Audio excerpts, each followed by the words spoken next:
Hello everybody, कैसे हैं आप सभी। आईपीएस ने अपना जैसे हर साल टाइम से कैलेंडर आउट करते हैं वैसे ही कैलेंडर आउट हो चुका है। तो मैंने जैसे कि लास्ट वीडियो में पहले ही बताया था 15 या फिर 16 को कैलेंडर आउट हो जाएगा। आज सुबह सुबह ही कैलेंडर आउट कर दिया गया है। इसमें थोड़े से डेट्स में भी चेंजेस, थोड़ा स्ट्रेंज बातें दिखाई दे रही हैं और एग्ज़ाम का नेम भी चेंज कर दिया गया है। थोड़े से चेंजेस जो दिखाई भी दिए हैं, तो मैं आपको पूरा डिटेल में कैलेंडर के डेट्स वगैरह बता देती हूँ। सबसे पहले ऑफिसर स्केल 1 शुरुआत होगी हमारी ऑफिसर स्केल 1 से, जिसमें आप देख सकते हैं कि प्री जो एग्ज़ाम है वो 27 जुलाई, 2 अगस्त, 3 अगस्त, ये 3 डेट्स प्री एग्ज़ाम के लिए ऑफिसर स्केल 1 के लिए हैं। और जो हमारा मेन एग्ज़ाम होगा, मेंस का एग्ज़ाम होगा ऑफिसर स्केल 1 का, वो 13 सितंबर 2025 के लिए यहाँ पर शेड्यूल किया गया है। अब आगे हम बात करते हैं कि ऑफिस असिस्टेंट। तो ऑफिस असिस्टेंट में और ऑफिसर स्केल 1 के एग्ज़ाम देख सकते हैं लगभग 1 महीने का टाइम दिया गया है।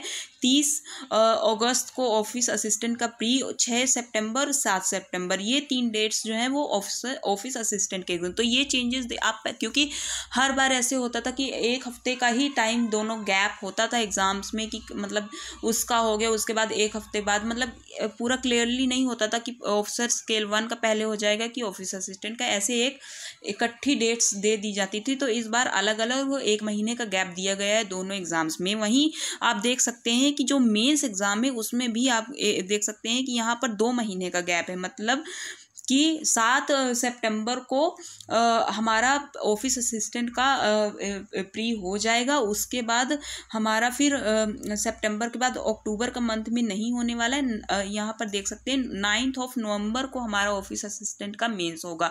तो 2 महीने का गैप इसमें मेंस में दिया गया है दोनों एग्ज़ाम्स में। यहाँ पर आप देख सकते हैं कि जैसे 3 अगस्त को हमारा ऑफिसर स्केल 1 का प्री हुआ, उसके बाद फिर हमारा 1 महीने बाद हमारा यहाँ पर 3 अगस्त का पूरा महीना, फिर यहाँ पर 13 को हमारा एक महीने बाद हमारा ऑफिसर स्केल 1 का मेंस देखने को मिलेगा। तो ये थोड़ा सा अलग बात हुई, क्योंकि बहुत ऐसे हो जाता था कि एग्ज़ाम पे एग्ज़ाम आते जाते थे और एक हफ्ते में एग्ज़ाम, तो इतना ज़्यादा प्रेशर हो जाता था कि हम प्री की तैयारी करें कि मेंस की तैयारी करें। तो ये एक थोड़ा सा अलग और थोड़ा अच्छी बात है कि टाइम थोड़ा अलग अलग कर दिया है, तो थोड़ा टाइम मिलेगा। यहाँ पर जैसे अब पीओ का देखते हैं, तो पीओ का प्री 4 यहाँ पर देख सकते हैं कि हमारा 4 अक्टूबर को होगा, फिर 5 अक्टूबर और 11 अक्टूबर यहाँ पर पीओ का रखा गया है। और 29 नवंबर, हर बार की तरह नवंबर के मंथ में या तो थोड़ा सा पहले या फिर थोड़ा बाद में, जैसे कि इस बार भी शायद हमारा 30 नवंबर को हाँ हुआ था ना इस बार। तो यहाँ पर अब एक दिन पहले, मतलब 29 नवंबर को ही पीओ का मेंस रखा गया है। स्पेशलिस्ट ऑफिसर का देख सकते हैं कि 22, 23 को प्री और 4 को यहाँ पर 22 नवंबर, 23 नवंबर को प्री है, और 4 जनवरी को यहाँ पर स्पेशलिस्ट ऑफिसर का मेंस है। अब यहाँ पर देखिए हर बार क्लर्क का आता था, या इस बार जैसे कि आईपीएस ने पहले ही नोटिफिकेशन डाला था कि क्लर्क का नेम चेंज करके कस्टमर सर्विस एसोसिएट्स रख देना है। तो इस बार नोटिफिकेशन भी इसी तरह आया है, क्लर्क नहीं लिखा गया है, कस्टमर सर्विस एसोसिएट्स लिखा गया है।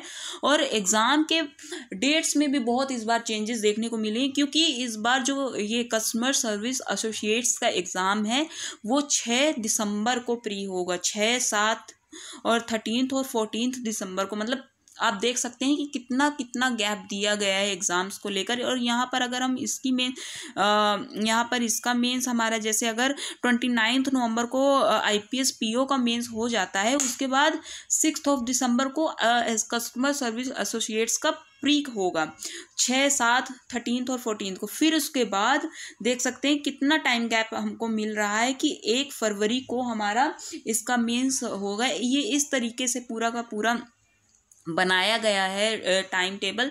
तो थोड़ा सा सही भी है टाइम टेबल, क्योंकि देख सकते हैं कि हर एग्ज़ाम में एक महीने का गैप है, और हर एक प्री और मेंस में भी बहुत गैप है।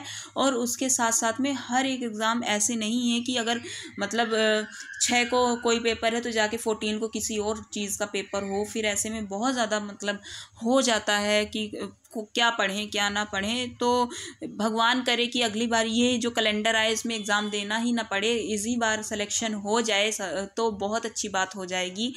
पर जो कैलेंडर आउट हुआ है उसे तो बताना ही पड़ेगा ना कि हाँ ये कैलेंडर आउट हुआ है, ये सब कुछ। तो बस यही उम्मीद है कि जो भी चलो कैलेंडर है, लेकिन इस बार सिलेक्शन हो जाए, यही चाहती हूँ मैं।